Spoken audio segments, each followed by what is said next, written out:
What is up, guys? Adrian here from Launch TV, and I want to welcome you back to the channel. Today we will be discussing all 10 of the Halloween Horror Nights houses and where I rank them based on my anticipation and or hype for them. So, with all of that being said, let's roll that intro and get straight into this.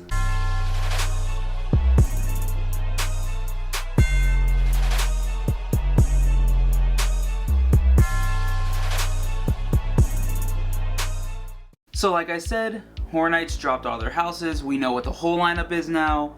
We are excited. Anyways, we'll start with number 10. Just so you guys know, 10 and 9 are bracketed together. So are a few other houses down the list. 10 and 9 are here because we've seen them, we've walked them multiple times. So to me, I'm not as excited for them. It is The Bride of Frankenstein Lives and Revenge of the Tooth Fairy. Now this is not saying that they are bad houses. Going through these houses last year during HHN Light was a blast. These were possibly two of my favorite houses I've done in a while, and that was with plexiglass and facial coverings. Imagine that now amped up with more scares and a full cast. These are going to be phenomenal houses. I know that in Tooth Fairy they had the water effect that wasn't there, and the actual Tooth Fairy character herself, like the head Tooth Fairy, was not present. However, they can be now. Same thing can be said for The Bride of Frankenstein Lives. There can be so many things that can be added, so many scares. As you can tell, there were a lot of holes. But we'll see what happens. I'm excited for both of these. That was my 10 and 9. We will now go to 8 and 7. Or 8 and 7, like I said before, a lot of these houses are bracketed together. These two are bracketed together because they are IPs that I've seen before, but slightly different. So at 8 we have Beetlejuice, as it is something that was returning from last year that I was able to see both nights of the HHN preview that they had for Halloween, which I thought was phenomenal. Like both times I went through this house was a lot of fun.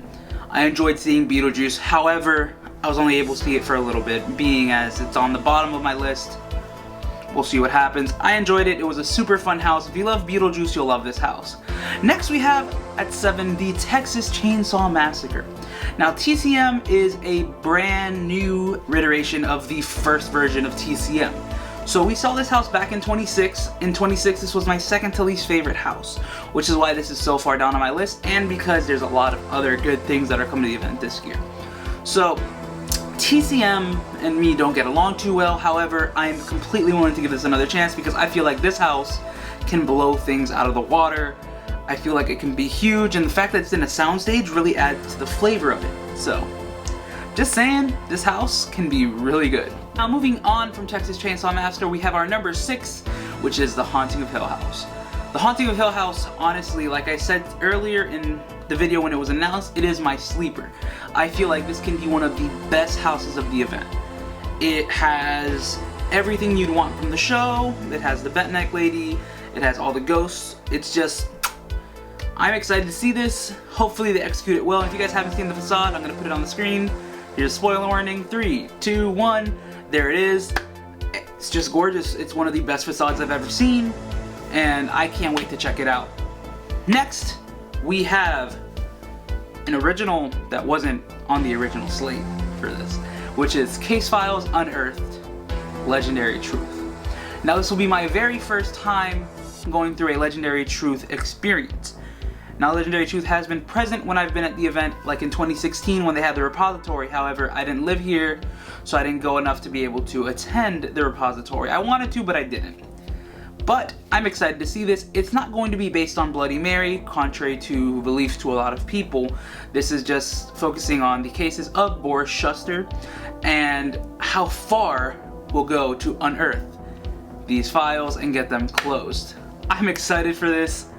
I can't wait. It's in the Shrek queue, so it could be a shorter house. However, I can't wait to see how they build up the city of New York. Next, at number 4, we have Puppet Theater Captive Audience. Now, Puppet Theater, ever since we got that video back in, I think it was November, October of last year, I have been excited for this house.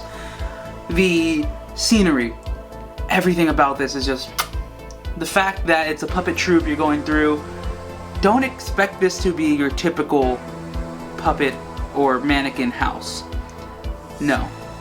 Be prepared to have a lot of fun in here. This is not just fun, just be prepared to get scared. But I can't wait to see this. It's going to be big, it's going to be massive, and if it weren't for the other houses that are coming to the event at these top 3 positions, I can honestly say this probably would have been a #1 most anticipated any other year. Now going down to the top 3. At number 3 we have Wicked Growth, Realm of the Pumpkin. This house was honestly lower on my anticipation list until they made the press release. So originally I believe this was just about the Pumpkin Lord and it was going to be a fully pumpkin house similar to the Scarecrow, which would have been scary, but not what we wanted.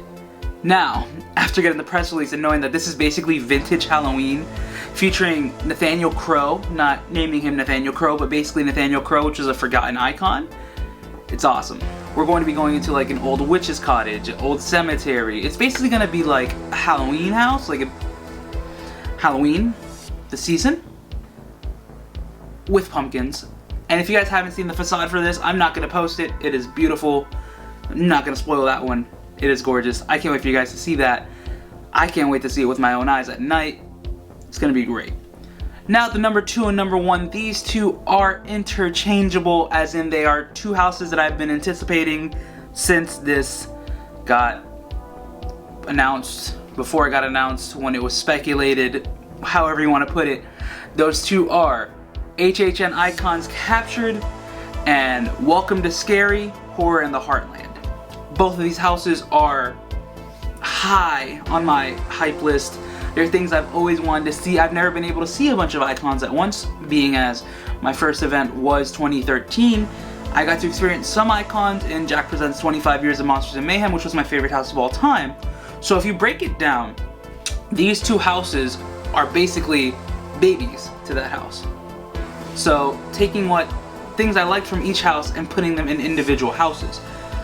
This is going to be very hard to rank, but I can't wait to see the different locations in the carry. I can't wait to see the different icons. But for right now, if I'm putting this in a list format, number 2 will be icons, number 1 will be Welcome to Scary.